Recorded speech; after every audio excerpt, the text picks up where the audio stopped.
Welcome back everybody. Today we are talking 2024 flowers and what we should be planting now for flowers next year. So let's get stuck in.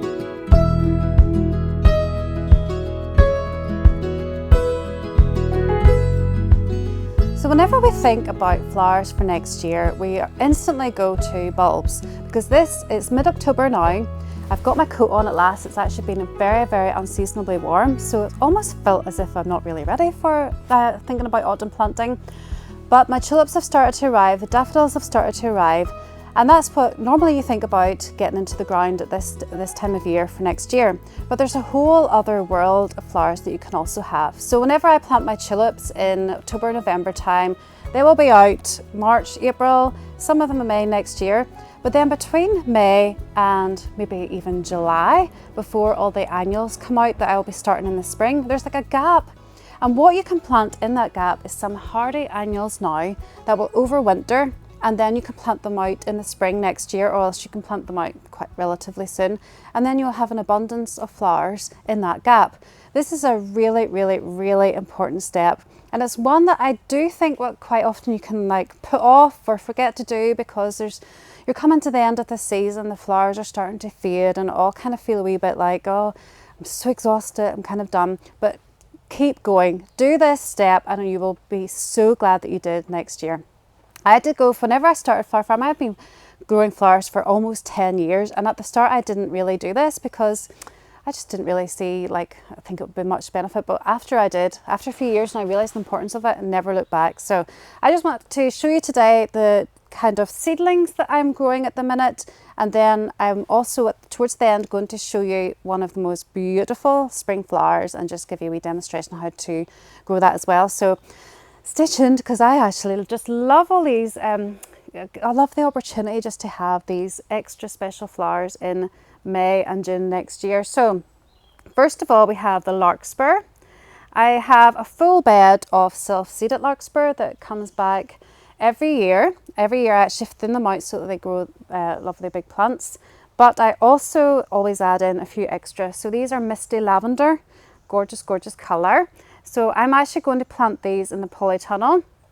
I do have some larkspur or seeds that we have saved, and I'm going to direct plant those outside because they are quite hardy and they do well outside. So if you don't have a polytunnel, I know like a lot of this I'm talking about I am going to be putting in the polytunnel. If you don't have a polytunnel, there are things that you can do. You can direct sow things outside. It just helps them establish their roots really, really well with a period of cold over the winter, so that then when it comes to spring next year that they're ready really to get going. And I generally find that my plants sown now are so much healthier and really bushier and just better plants next year, as long as they survive the winter okay. If we do get quite mild winters, sometimes we would have a really big fall of snow or quite low temperatures, but to be honest, in recent years it hasn't just been as bad. But if that was to happen, I would protect them in some way. It's hard to protect them from a big fall of snow really, but if it was going to be prolonged really low temperatures, I would get out the fleece, things like that. But in a polytunnel, things are just a lot easier. So I was very glad with the polytunnel as well. So larkspur, most of them will be in the polytunnel, and some self-seeded ones that I will be putting outside. Also Amy. Amy is a really brilliant one just for, as I've talked about, like a nice filler for next year. The bees love Amy as well, so we grow quite a lot of it. I'm actually growing this for the first time. These are from Higgledy Garden. These are the Clarkia ones that I haven't actually grown them before. I've always seen them and thought, maybe I'll try these. So jury's still out, but I'm putting half of these outside and half of them in the polytunnel because it's my first time growing them. I just want to see. Because I always think like you can read about things, but until you actually try it yourself, your climate could be a bit different, your conditions could be different, and it's just always great to experience things yourself. These are my corn cockles. I adore corn cockles. Now you do have to be aware that the hens and stuff don't get at them because they can be toxic. But these are gorgeous. Now I'm growing the white ones, Bianca, here. I have the light rose ones already out in the polytunnel, and I also grew the dark rose ones last year, which were gorgeous. They got gigantic, but absolutely stunning. And I'm going to put some of them outside this year as well, so I will be protecting them if it does get really, really cold.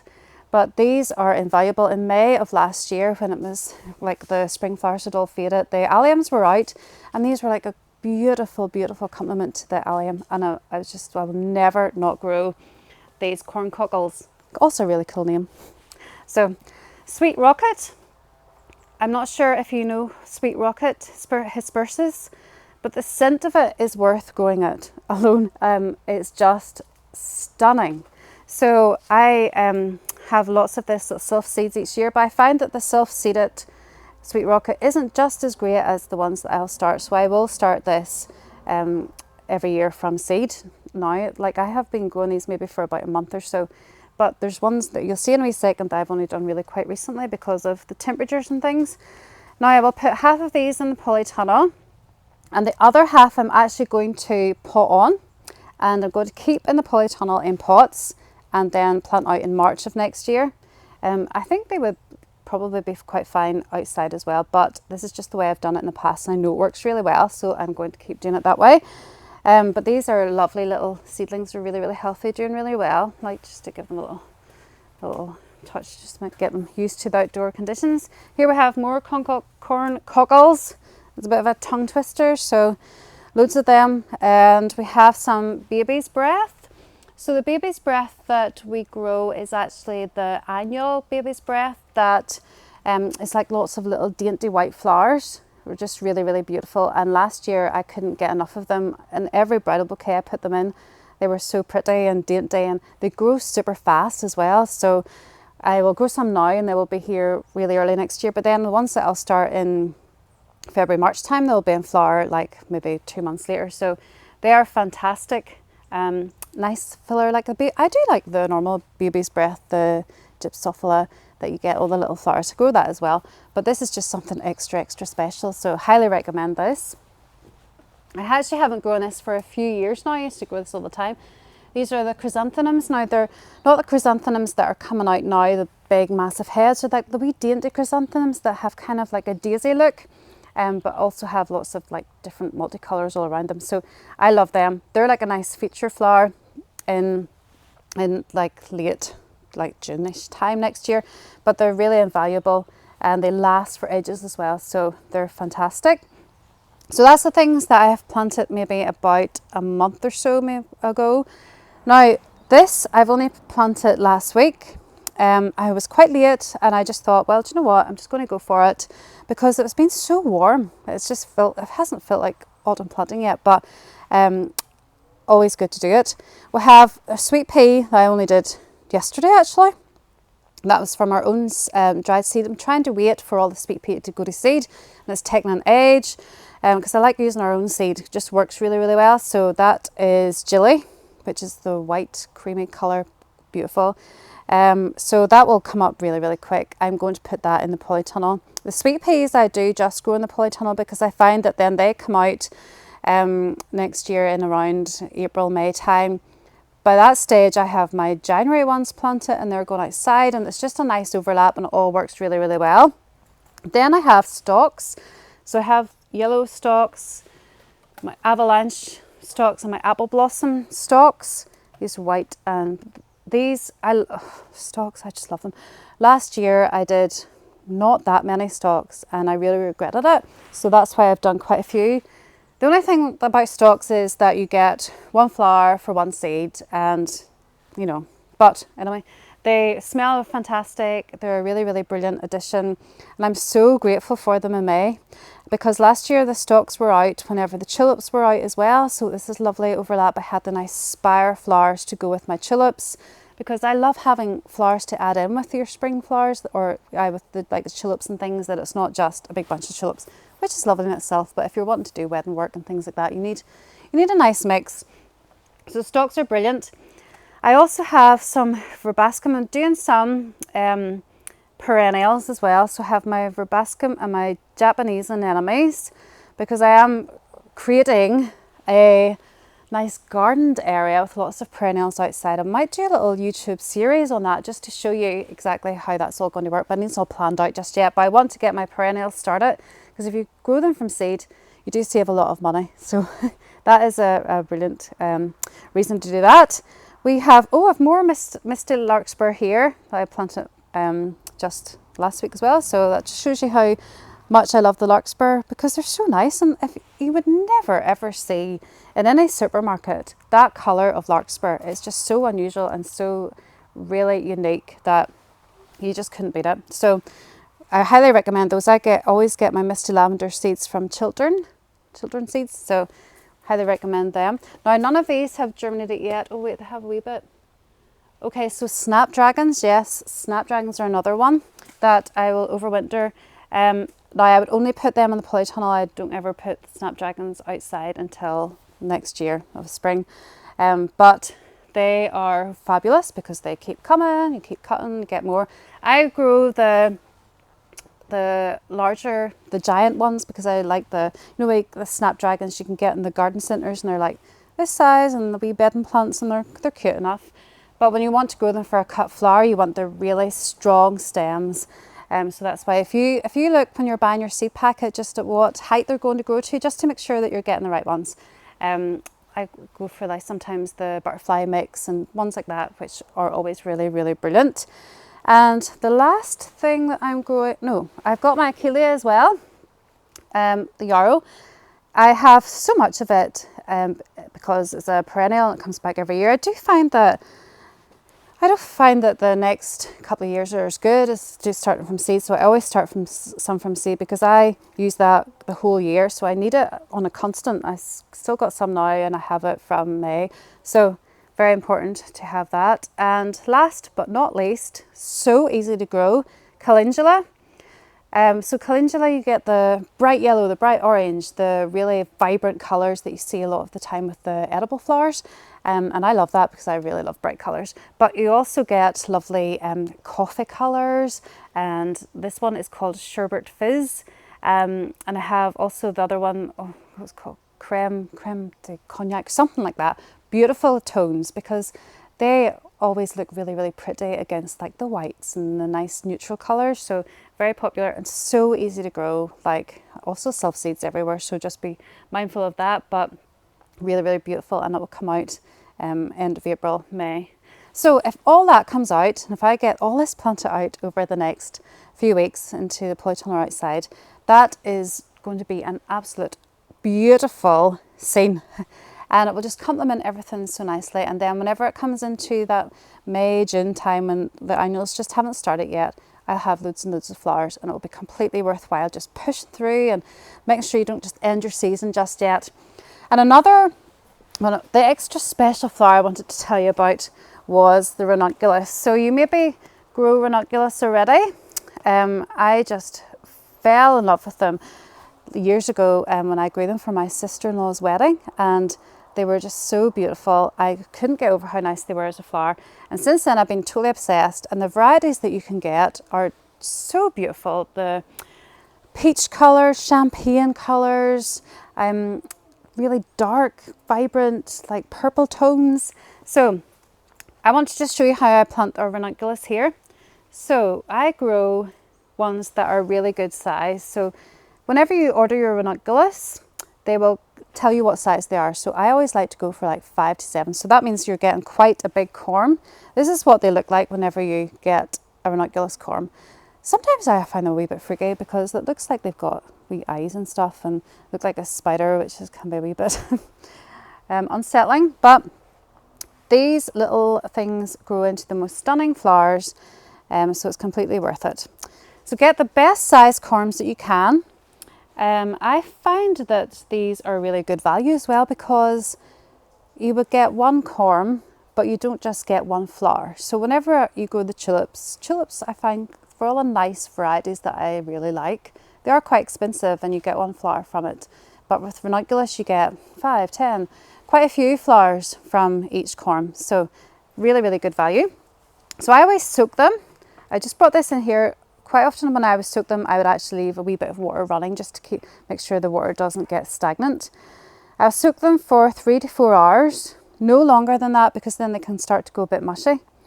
But whenever you soak them, they actually just plump up so much. So here's one I just kept out just to show you, and then I'll show you a nice big plumped up one. So if you can see it, whoa, getting soaked, it's all nicely fattened up. And that gives it a really good start in life, so it does. I do that with my anemones as well. I haven't actually got any anemones to show you here because I'm just not at the stage of getting them ready, but that will be in the next couple of days. But it's the exact same process that I use for the anemones. I actually soak them a bit longer, but if you have any anemone corms, do those as well at this time of year, and they come back every year as well, which is great. Then I put these, once I've soaked them for 3 to 4 hours, I will put them onto a tray filled with compost and vermiculite. And I find that the vermiculite is really important in this because you're wanting these to sprout lots of little roots. So I'm going to leave these for about 10 days, and whenever I'm finished, I want them to have loads of roots. So whenever I'm planting them in the polytunnel, that they're really well established. So I'll just set them all in here, face down like that, or legs down. These ones are actually called Hanoi Success. So these were actually my most expensive ones. These were like literally £2, over £2 for each one of these. The other ones were not as expensive as that, but I find that these are extra special. They're like a light pink blush colour with like 10 million petals. That's an exaggeration, but loads and loads of petals. Look at the size of that big corm, isn't that incredible? And you want to make sure that they're not touching, so give them a bit of room. And because of the vermiculite, the soil is not too compacted. So I'll set on this side.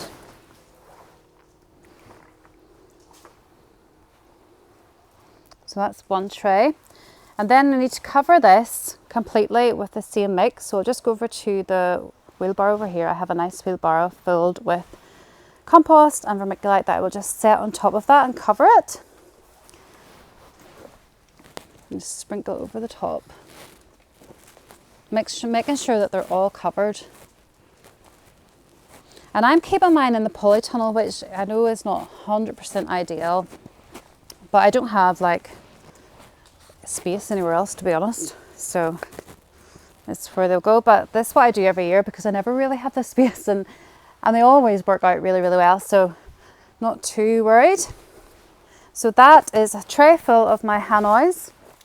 Then I will put my label in, because you will not know if you put them out and you haven't them labelled, you're not going to know what they are until they're like almost fully formed. And I always like to know so I can plan what's coming and that kind of thing. Now I will keep this a wee bit damp, so the soil I used was damp. I don't want this to be soaking wet because I don't want them to rot when they're here. I want them to just root and get quite healthy.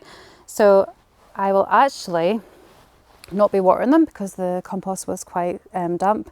I will maybe mist them every so often just to make sure they're not drying out either. I'll come over here and I will show you all the other ones I have done. Quite a few. I've actually covered them in newspaper because I don't have summer dark, and I just don't want them to start really like sprouting too much at the top yet. I want them to grow as many roots as possible, and then I'll put them in the polytunnel and then they'll grow all their green. So I have so many, and this isn't even nearly half of them. I've still quite a few to do, so that anemones still to do. But there's so many beautiful varieties. So I've got like the rose coloured ones and the pastel coloured ones, the champagne. Those would be the most popular ones. But if you've been watching my YouTubes, you will know that I really love orange. So I always have my clementine ones as well. So these will all sprout really well because I've never had any real problems with the ranunculus in terms of like rotting or anything. So it does work in here. But if you had like a basement or a dark shed, that would actually work really well as well. So I'll just keep an eye on those, and in 10 days time I'll just check them, make sure that they're really well rooted, and then I'll be planting them out in the polytunnel. I always put my ranunculus in the polytunnel. I just think they're too precious of a crop for me to put outside and to take that gamble about whether that's going to be like appropriate weather or not, because they're tender enough. Like they do need like cooler temperatures to get going. So like in the spring, if it was to get really, really hot, they would kind of go a wee bit dormant and they would stop. So but one time it was quite frosty, like quite late in April, and a lot of them just like didn't do well, and ever since that I've just been really, really cautious of keeping them well protected. So once I plant these out into the polytunnel, I will put my canes beside them and have the fleece cloth there. So anytime I think it's going to be super cold, I will be covering them just to give them that wee bit extra protection, because I look after them like little babies, because it's worth it in the end. They're just really, really quite stunning.